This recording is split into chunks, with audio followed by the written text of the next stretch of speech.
Before we get into this video, we're going to be reacting to 13 critical tips for Apex Legends Wish I Knew by Tim Provision. Click this video. Oops, I didn't mean to skip. Go like this. Go like this. Give it a little like. Give it a share. Oh, I'm not subscribed to this account. Give them a subscribe. And then we're going to get into it. And first reaction video. Let's go. 20 plus seasons into Apex Legends, and it has never been more brutal than right now to be someone who is looking to take their game to the next level. If you find yourself hopeless and it feels like there is nothing you can do, well, you are in luck, as I've compressed my 5,000 hours of in-game experience into just a few minutes to give you the most critical and need-to-know things to improve, such as how your in-game performance can be determined before you even leave the dropship. One of the biggest throws anyone can do is to have a poor drop. Seconds matter. That is actually so true. So, I'm a small content creator, but I'm really good at Apex, like really good. One drop mess up can lose you the game. You land in the wrong spot at the start of the game, there's a chance you lose the game. So true already. If you can't drop at that optimal angle and the distance from your landing spot, which is around 500 to 600 meters, then you are definitely going to be seconds behind contesting teams. You absolutely have to be hyper-focused during your drop, looking around and pinging exactly where you want to land so you aren't sharing a loot path with your squad members. Movement is king in Apex Legends. This is simply not true. It can be polarizing and extremely attractive to be some sort of Twitch streaming movement god, but doing all this crazy tap strafing, super gliding, mantle jumping does... That's true. Console players have aim assist, and it's really easy to follow that. Absolutely nothing if you can't shoot your weapon. I used to spend dozens of hours trying to perfect various movement tech, but this was a massive mistake. Replacing this with gun skill practice in the range or mixtape would have been way more valuable to seeing improvement that actually matters and ends up with results. Yes, you can work on your movement, but don't make it the priority. You aren't going to win a gunfight by dancing in circles around an enemy if you can't hit your shots. The most actionable movement that you can do that actually does make a big difference is going to be stowing your weapons to close gaps faster, even if it's just for a second to get that quick speed boost. Cutting corners and saving fractions of a second matter when weapons can elim players in under a second. That is true. However, also note that nothing in Apex lives in isolated or linear experiences. There's also ways to get better gunplay without even worrying about your specific weaponry. This comes down to the legends you main. Did you know if you pick a main character, your in-game performance will be better, and in turn, you'll have more success in your gunfights? Why or how is this? Well, it's because when you are comfortable... Okay, I don't know if I agree with that. I play every character, and I'm good with every character. I mean, I do agree with it, but I don't agree with it, because you want to get good with a certain character and play that character for your stack or team, and then you'll be really good with that character. But you also want to learn all the other characters so you know what you're coming and know what you're expecting. But I do agree with that. I do agree with that, actually. That's actually a good tip, low-key. I slightly agree with it.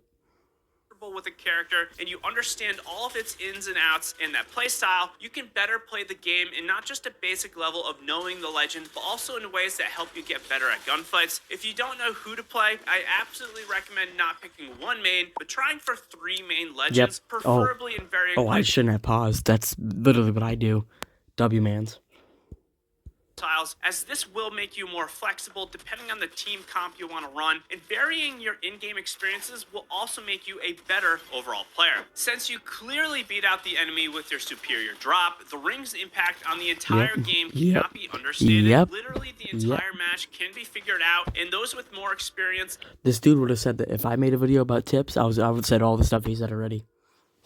Literally. W-mans. Give him a like, give him a follow, give him a sub. And game knowledge will immediately get the edge over other teams. The ring determines so much more than a new player will know. The obvious is where you're going to have to move, but the not so clear thing is the ring's effect on other teams, where they're going to rotate, where gunfights will happen, and the big one, with a little smart intel, you can figure out where the game is going to end specifically from the very first or second ring that does pop up. If you are slower on the drop, later rotating, or landing in a hot area, you more than likely will end up getting gunfights, and specifically more third parties. Something I have more recently been reflecting on is that the fastest eliminating weapons are not necessarily the best. Time to Yep, kill is just a singular aspect of the that's game, true. and this is very evident or understandable with how the R99 is right now. Larger mag weapons, more range, or easier to use weapons can oftentimes perform better due to a number of benefits you get, like reliability or the capability to do more damage without reloading. If you have put any sort of meaningful time into Apex Legends, you absolutely know that Apex Legends is a live and die by the third party type game, and if you have weapons that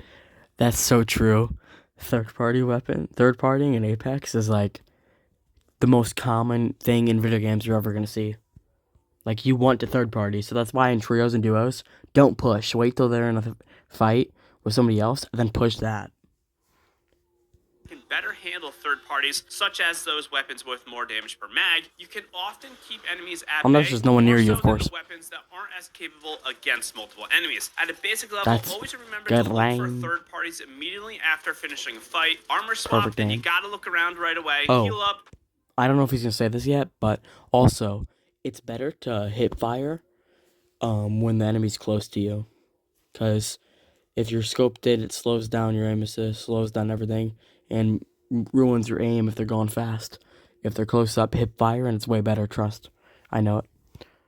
Look around again, make sure it's safe, and then loot up those death boxes. Saying to get better gun skill is easy. How to actually get there is much more difficult. If you are newer or you are trying to improve, you have ground to make up, but this isn't an impossible task. If you want to go That's from bot to pro, so true. you I love Tim, bro. 1000% need to He's so utilize true. the mixtape playlist. You won't get as much battle royale experience, but the big reason mixtape in the firing range works is because you can. So, I told my little cousin this, who's never played Apex, and he just got it. Play mixtape, improve your aim, learn all the guns, play it. It really benefits, really helps. Actually get dozens to 100 times more gunfights an hour than if you do play the BR. It's a simple math game. More time spent shooting, the more you learn, the better you become. Utilizing mixtape is the difference between a gold Andy and a master's level player. Speaking of ranked, and after you get a basic level of gun skill down, you need to try and push yourself even further, and one of the only ways to do this is to play against better players and those who are at a similar skill level. Ranked is the ideal way to do this. Pub games are going to help you get the feel for countering third parties, as pubs are way more random than ranked is in terms of what happens. But ranked is where you will be able to get more level-headed fights, letting you think more strategically about rotations and how you are going to get that win. One of the small things that can make a big impact in your ranked games is going to be an item that many newer or less experienced players forget to utilize, and these are grenades. If I had to boil So true. If someone's behind cover, you would think thermite grenade. That's better for defense, though. Place a thermite grenade in front of a door. They don't want to push into it. Place an arc star behind when they're behind cover, or a frag grenade. Frag grenade with a chance to do 300 damage, and a arc star for a chance to stun all of them. And but a thermite grenade just burns them slowly. It's really the worst grenade. But grenades are one of the most important items. They're so important. I always carry at least one of each of me.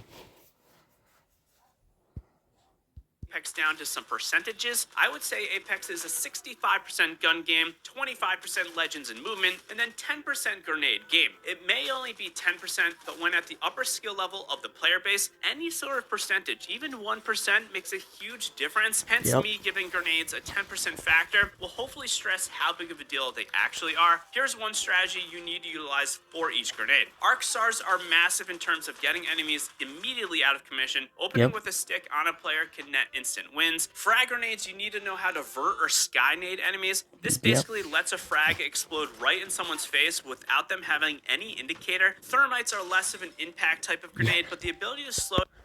Exactly what I said. Greatest defense grenade. Always use that for defense. Never do that for offense. I mean, you can in certain scenarios if you're going to block off an area or push or flank, but it's mainly for defense. Enemies movement down to get heals off or have a little zone control can be a pretty big deal.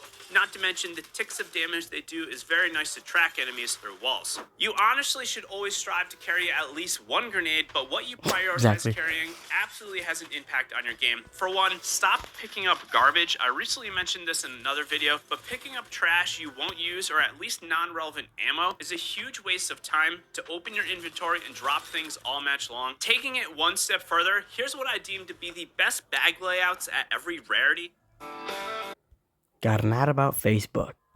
Facebook chat. Notice how I always prioritize one grenade at minimum, even if I don't have a bag. Second big thing is to not take a dumb amount of ammo. Thirdly, That's true. white meds or health heals are not as important as shields because your shields are the first thing to get tapped out in every fight. Carrying more batteries will allow you to play the game and not be forced to rat in a corner or a building because you did run out of shields. When it comes to improvement in actually playing Apex, there are Yeah, if you have too much stacks of ammo, the max stack for each gun is like 60, I believe. You're going to want to carry 3 of one type and 4 of the other. And if you don't have enough for like shield bats or plus grenades, then you're really going to run out of stuff to do and ways to do it. And it's just complicated. So I agree with everything you're saying so far.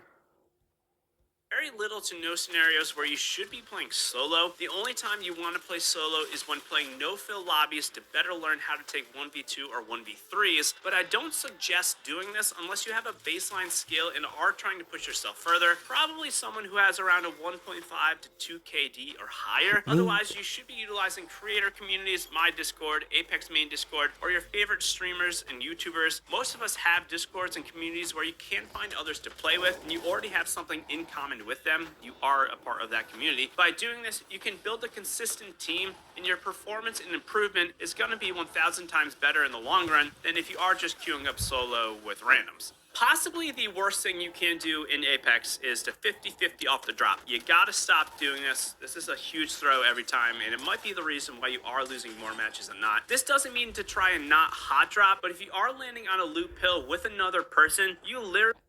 So, yeah, I literally learned this too. Don't 50-50 ever. Hotspots, land in them sometimes. If you have a good team, hotspots aren't really the best sometimes. Typically, you're gonna want to land in a place with 1 or 2 squads, or 1 or 2 trios or duos. Depends what you're playing, but typically you're gonna want to do that. One or two squads max for landing is what I typically go by. Are just flipping a coin to see who is going to get the gun in that box. Maybe they have better ping, maybe you do. Either way, if you want to land hot, you need to land on floor loot, not loot pills. This takes some of the RNG aspect out. That is so true. If you land in a loop in, and the person who opens it, and if they're like on PC or Xbox or have higher ping, they get the gun away before you do. Always land in floor guns instead of loop ins. The game as at hotspots only.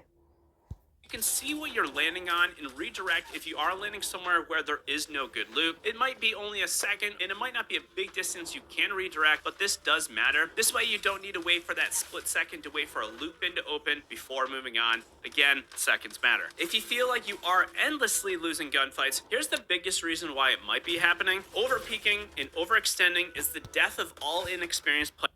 That is so true. If you overpeak, you get fried by... if you knock one, thank you. The other one's cracked. His teammate's watching as he heals. You get beamed by both those players. You over-challenged, you over-pushed, you're dead. They finish you off. You have to wait for your teammates to respond you back. Don't over-push ever. Push with your team at all costs. And it drives me crazy to watch. You need to... Or flank, sometimes. Or when you don't overpush. Sometimes you have to do it. Sometimes you don't. Don't overpush. You'll know when you do and you know when you don't.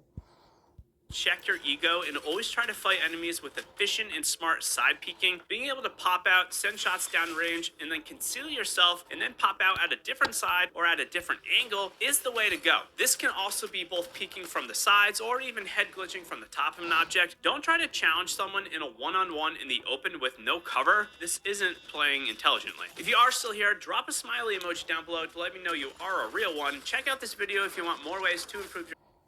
Alright, like and sub to Tim, like and sub to me. I'm gonna end this one. Have a good one, boys. I'm out. Bye-bye.